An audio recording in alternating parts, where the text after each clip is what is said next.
নমস্কার বন্ধুরা, রুম্পার হেসেলে তোমাদের সকলকে স্বাগত। আমি আবার আজ চলে এসেছি নতুন একটি রেসিপি নিয়ে।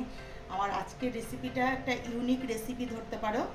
আজকে আমি তোমাদের তিল ভর্তা, যারা ভর্তা প্রেমী আছো তাদের জন্য আজকের এই রেসিপিটা। আর আমার বাংলাদেশের যারা বন্ধুরা আছো বা ভাই বোন দাদা দিদিরা আছো, তারা তো অবশ্যই আমার ভিডিওটা আজ প্রথম থেকে শেষ পর্যন্ত দেখার অনুরোধ রইল। তাহলে আজকে আমি তোমাদের মধ্যে শেয়ার করব তিল ভর্তা। তাহলে চলো তিল ভর্তা বানানোর জন্য চলে যাই গ্যাসের কাছে, কোনো বেশি কথা না বাড়িয়ে। এই যে দেখো, আমি এখানে 1.5 কাপের মতন তিল নিয়ে নিয়েছি, সাদা তিল। প্রথমে তিলটাকে শুকনো খোলায় একটু হালকা করে ভেজে নিতে হবে।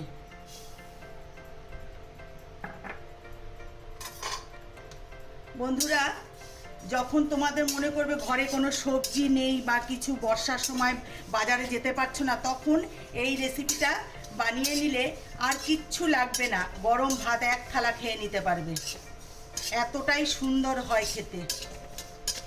তিলটাকে আমি হালকা করে ভেজে নিচ্ছি।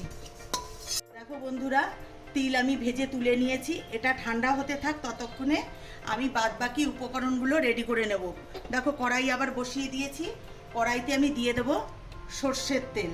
এটা কিন্তু একদম সিম্পল একটা রেসিপি, তোমরা যখন খুশি তখন এটা বানিয়ে নিয়ে গরম ভাতের সঙ্গে খেতে পারো। কড়াইতে সর্ষের তেল দিয়ে দিয়েছি, সর্ষের তেল গরম হয়ে গেছে। প্রথমে আমি শুকনো লঙ্কা ভেজে তুলে নেব। হয়ে গেছে, শুকনো লঙ্কাটা আমি তুলে নেব। লঙ্কাটা ভেজে তুলে নিয়েছি। এবার এই তেলের মধ্যে দিয়ে দেবো কেটে রাখা পেঁয়াজ। এখানে আমি 2টো বড় সাইজের পেঁয়াজ এইভাবে কেটে নিয়েছি কুচি করে, একদম কুচি করে কাটিনি, একটু মোটা মোটা রেখে পেঁয়াজটা আমি কেটে নিয়েছি। এবার এর মধ্যে দিয়ে দেবো 8-10টার মতো রসুনের কোয়া আর কাঁচা লঙ্কা। এগুলো সব একসাথে করে ভেজে তুলে নেব। দেবো আমি এর মধ্যে একটু লবণ,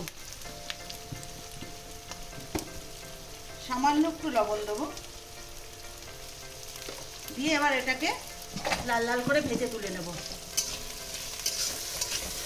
দেখো বন্ধুরা, পেঁয়াজ রসুন লঙ্কা কিন্তু আমার ভাজা হয়ে গেছে। আর ঝালটা তোমরা তোমাদের পছন্দ অনুযায়ী দেবে, যে যেরকম ঝাল খেতে পছন্দ করো ঠিক সেই রকম ঝাল দেবে। এবার এটাকে আমি সম্পূর্ণ তুলে নেব। তুলে নিয়ে এটাকে তোমরা চাইলে শিলপাটায়ও পিষতে পারো, আর না হলে মিক্সিতেও পিষতে পারো। তো আজকে আমি মিক্সিতেই পিষবো, কারণ আমার হাতে একটু ব্যথা আছে, তাই আমি শিলপাটায় পিষছি না। কিন্তু এটা শিলপাটায় পিষলে বেশি ভালো হয় খেতে। এবার আমি এগুলোকে সম্পূর্ণ তুলে নিচ্ছি। তুলে নিয়ে তারপরে আমি মিক্সিং জারে করে বেটে নেব। বন্ধুরা, আমি এই পেঁয়াজ রসুন তিল সবই আমি ঠান্ডা করে নিয়েছি। এবার একটা মিক্সিং জার নিয়ে নিয়েছি। এর মধ্যে প্রথমে আমি তিলটাকে ঢেলে নিচ্ছি। তা ভর্তা তো আমরা অনেক রকম অনেকভাবে খেয়ে থাকি। এইভাবে তিলের ভর্তা একবার অবশ্যই বানিয়ে খেয়ে দেখবে, ভীষণই ভালো লাগে খেতে। আর যারা বিশেষ করে ভর্তা খেতে ভালোবাসো তারা তো অবশ্যই বানিয়ে খাবে। এবার এর মধ্যে দিয়ে দেবো পেঁয়াজ রসুন আর লঙ্কা ভেজে রাখা।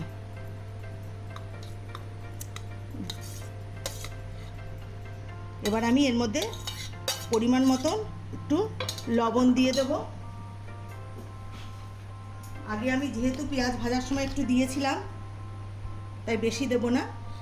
এবার আমি সমস্ত কিছু এগুলোকে মিহি পেস্ট করে নিয়ে ফিরে আসছি। দেখো বন্ধুরা, আমি মিক্সিং জারের থেকে একটা পাত্রের মধ্যে তুলে নিয়েছি। এবার বাদবাকি উপকরণগুলো আমি এর মধ্যে দেব। আমি এর মধ্যে আগে থেকে আমি তুলে রেখেছিলাম একটু শুকনো লঙ্কা ভেজে রেখে, সেগুলো একটু গুঁড়ো করে আমি এর মধ্যে দিয়ে দিচ্ছি। আর বন্ধুরা, এটা কিন্তু একটু ঝাল ঝাল খেতেই ভালো লাগে, তোমরা অবশ্যই ঝালটা একটু বেশি করে দেবে, তাহলে দেখবে খেতে ভালো লাগবে। এবার আমি এর মধ্যে দিয়ে দেবো কাঁচা সর্ষের তেল একটু,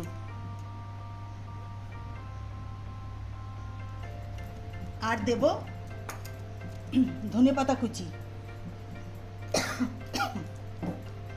এবার সব কিছুর সাথে ভালো করে মেখে নিচ্ছি। বন্ধুরা, আমার এই রেসিপিটি যদি তোমাদের ভালো লেগে থাকে তাহলে অবশ্যই লাইক শেয়ার কমেন্টস করো, প্রচুর পরিমাণে শেয়ার করো। তাহলে যারা ভর্তা প্রেমী আছে তারাও জানতে পারবে, তারাও এই রেসিপিটা একবার ট্রাই করবে। খেতে ভীষণই ভালো হয়, আর এটা যে কেউ বানিয়ে নিতে পারবে, কোনো ঝামেলা নেই। আর এটা এখন আমি হয়ে গেছে মাখা। এবার আমি একটা পাত্রে সুন্দর করে সাজিয়ে নেব। বন্ধুরা, আমি একটা পাত্রে সুন্দর করে গার্নিশিং করে নিয়েছি। তা আমার রেসিপিটি যদি তোমাদের ভালো লেগে থাকে তাহলে প্রচুর পরিমাণে শেয়ার করো, কমেন্টস করো আর আমাকে জানিও। আর তোমাদের কাছে অনুরোধ রইলে একবার অবশ্যই বানিয়ে খাবে।